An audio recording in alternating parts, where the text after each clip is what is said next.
CIET NCERT द्वारा प्रस्तुत है कक्षा 6 की हिंदी की पाठ्य पुस्तक बाल राम कथा।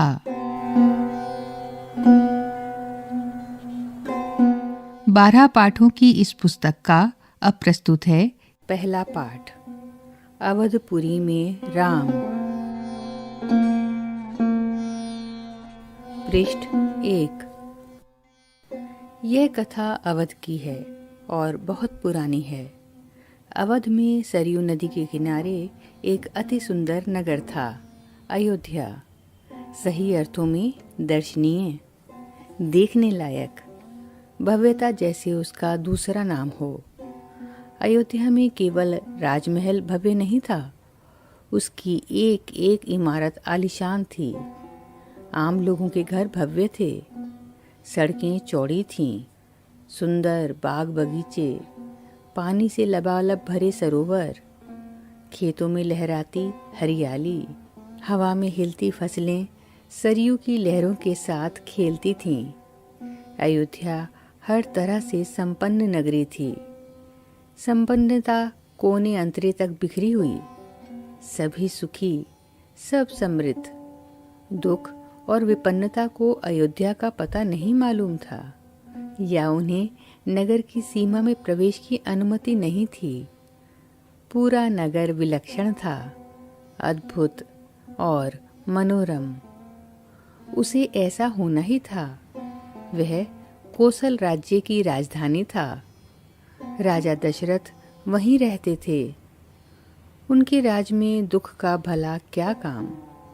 राजा दशरथ कुशल योद्धा और न्यायप्रिय शासक थे। महाराज अज के पुत्र, महाराज रघु के वंशज, रघुकुल के उत्तराधिकारी। रघुकुल की रीति नीति का प्रभाव हर जगह दिखाई देता था। सुख समृद्धि से लेकर बात व्यवहार तक लोग मर्यादाओं का पालन करते थे। पवित्रता और शांति हर जगह थी, नगर में भी, लोगों के मन में भी। राजा दशरथ यशस्वी थे, उन्हें किसी चीज की कमी नहीं थी। राज सुख था, कमी होने का प्रश्न ही नहीं था। लेकिन उन्हें एक दुख था, छोटा सा दुख, मन के एक कोने में छिपा हुआ।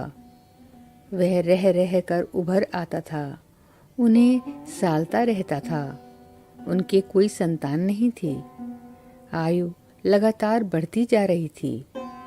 उनकी 3 रानियां थीं, कौशल्या, सुमित्रा और कैकेयी।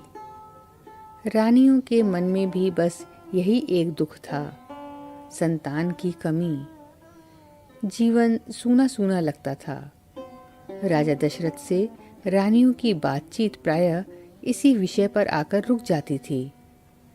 राजा दशरथ की चिंता बढ़ती जा रही थी। पृष्ठ 2। इस पृष्ठ पर एक चित्र दिया हुआ है जिसमें एक योगी है। कुछ पौधे हैं जिन पर कुछ पुरुषों के चित्र हैं। कुछ पौधे बनाए गए हैं जिनके ऊपर स्त्रियों के मुख हैं। एक हवन कुंड बनाया गया है। एक स्त्री है जिसके हाथ में कोई बर्तन है और कुछ हाथ दिए गए हैं स्त्रियों के जिन पर मेहंदी लगी हुई है। पृष्ठ 3। बहुत सोच विचार कर महाराज दशरथ ने इस संबंध में वशिष्ठ मुनि से चर्चा की। उन्हें पूरी बात विस्तार से बताई। रघुकुल के अगले उत्तराधिकारी के बारे में अपनी चिंता बताई। मुनि वशिष्ठ राजा दशरथ की चिंता समझते थे। उन्होंने दशरथ को यज्ञ करने की सलाह दी, पुत्रेष्टि यज्ञ। महर्षि ने कहा, आप पुत्रेष्टि यज्ञ करें महाराज, आपकी इच्छा अवश्य पूरी होगी। यज्ञ महान तपस्वी ऋष्यशृंग की देखरेख में हुआ।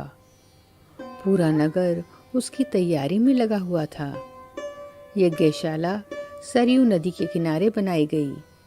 यज्ञ में अनेक राजाओं को निमंत्रित किया गया। तमाम ऋषि मुनि पधारे।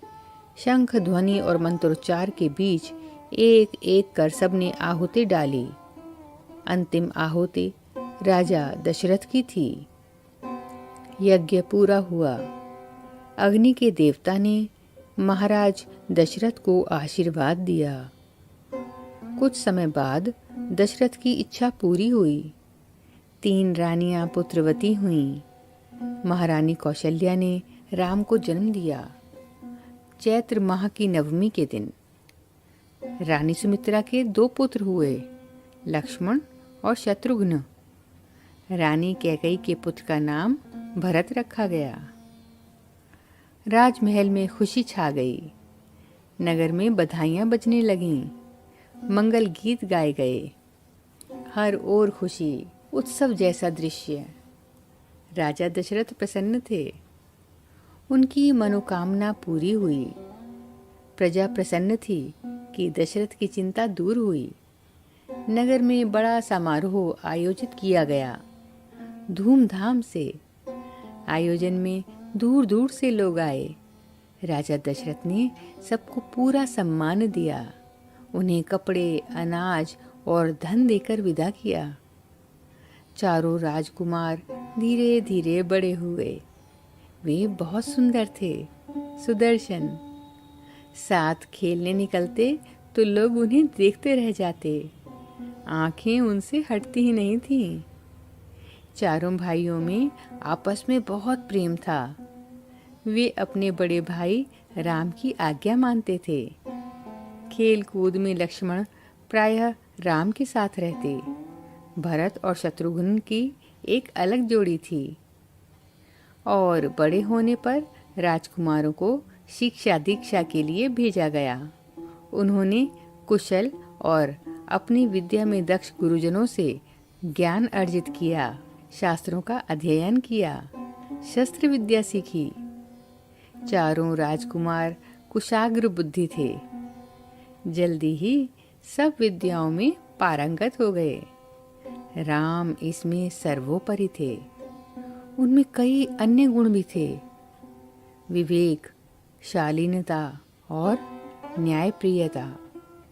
राजा दशरथ को राम सबसे अधिक प्रिय थे, ज्येष्ठ पुत्र होने के कारण और इन मानवीय गुणों के कारण भी। पृष्ठ 4।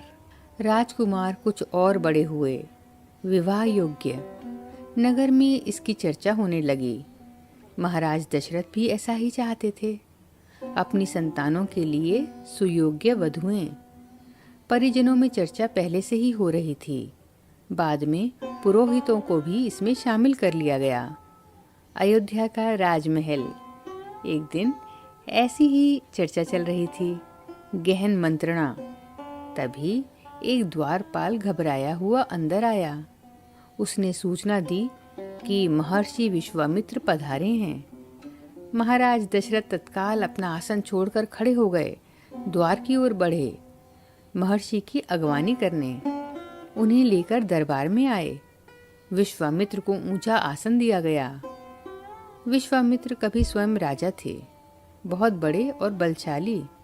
बाद में अपना राजपाट छोड़ दिया, संन्यास ग्रहण कर लिया, जंगल चले गए। वहीं उन्होंने अपना आश्रम बनाया। उसे उन्होंने सिद्धाश्रम नाम दिया।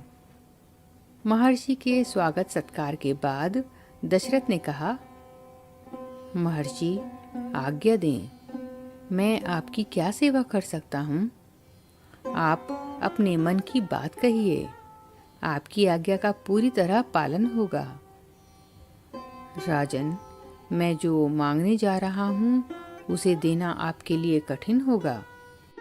आप आज्ञा दीजिए महर्षि, मैं उसे पूरा करने के लिए तत्पर हूँ, बिल्कुल नहीं हिचकूंगा।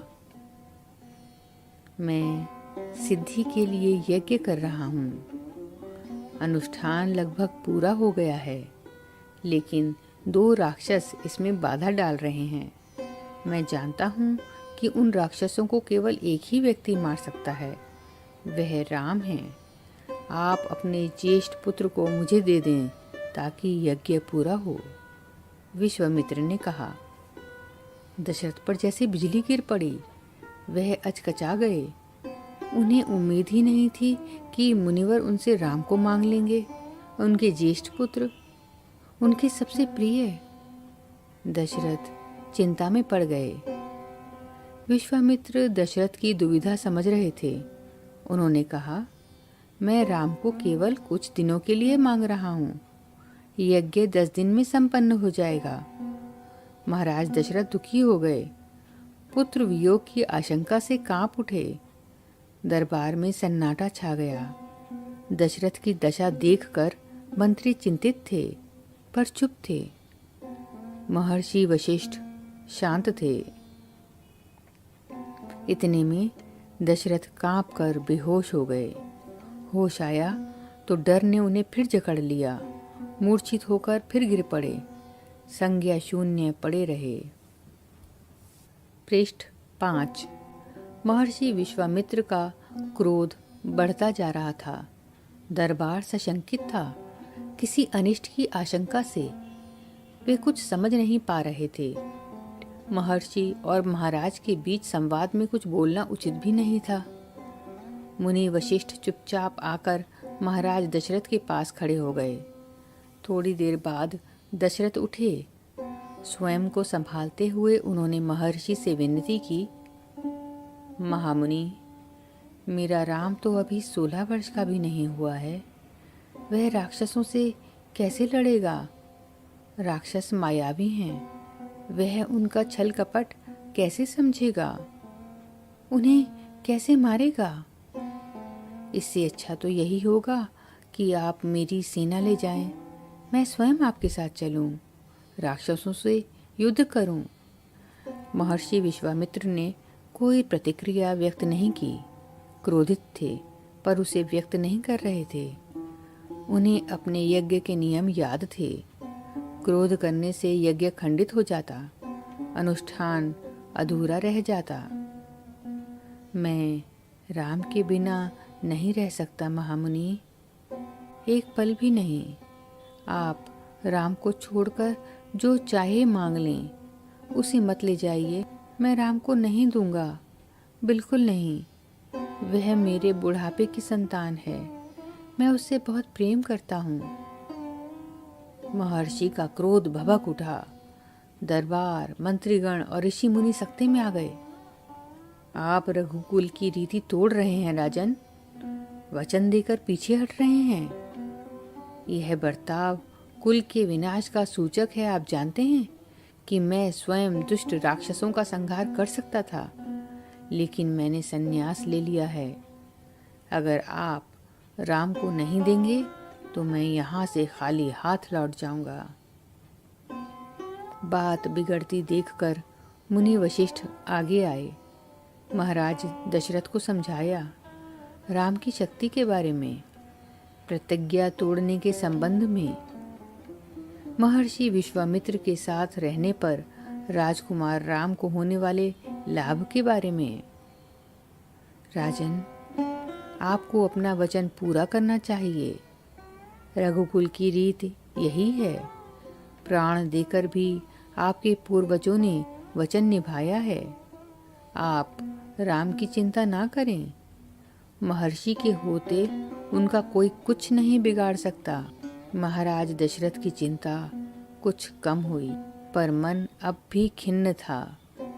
पुत्र बिछोह का दुख सभी तर्कों पर भारी पड़ रहा था। पृष्ठ 6। गुरु वशिष्ठ ने कहा, महाराज, महर्षि विश्वामित्र सिद्ध पुरुष हैं, तपस्वी हैं, अनेक गुप्त विद्याओं के जानकार हैं। वह कुछ सोचकर ही यहाँ आए हैं। राम उनसे अनेक नई विद्याएं सीख सकेंगे। आप राम को महर्षि विश्वामित्र के साथ जाने दें। राम को उन्हें सौंप दें। दशरथ ने मुनि वशिष्ठ की बात दुखी मन से स्वीकार कर ली, लेकिन वह राम को अकेले नहीं भेजना चाहते थे। उन्होंने विश्वामित्र से आग्रह किया, कहा कि वे राम के साथ उनके छोटे भाई लक्ष्मण को भी ले जाएं। महर्षि विश्वामित्र ने महाराज दशरथ का यह आग्रह स्वीकार कर लिया। राम और लक्ष्मण को तत्काल दरबार में बुलाया गया। महाराज दशरथ ने उन्हें अपने निर्णय की सूचना दी। दोनों भाइयों ने उसे सहर्ष स्वीकार कर लिया, सिर झुकाकर आदर सहित। इसकी सूचना माता कौशल्या को दी गई। बताया गया कि राम और लक्ष्मण वन जा रहे हैं। महर्षि विश्वामित्र के साथ नितांत गंभीर माहौल में स्वस्ति वचन हुआ। शंख ध्वनि हुई, नगाड़े बजे। महाराज दशरथ ने भावुक होकर दोनों पुत्रों का मस्तक चूमकर उन्हें महर्षि को सौंप दिया। दोनों राजकुमार बिना विलंब किए महर्षि के साथ चल पड़े, बीहड़ और भयानक जंगलों की ओर। विश्वामित्र आगे आगे चल रहे थे, राम उनके पीछे थे। लक्ष्मण राम से 2 कदम पीछे, अपने धनुष संभाले हुए, पीठ पर तोणीर बांधे, कमर में तलवार लटकाए। इसी के साथ कक्षा 6 की पाठ्यपुस्तक बाल राम कथा का पहला पाठ अवधपुरी में राम समाप्त हुआ।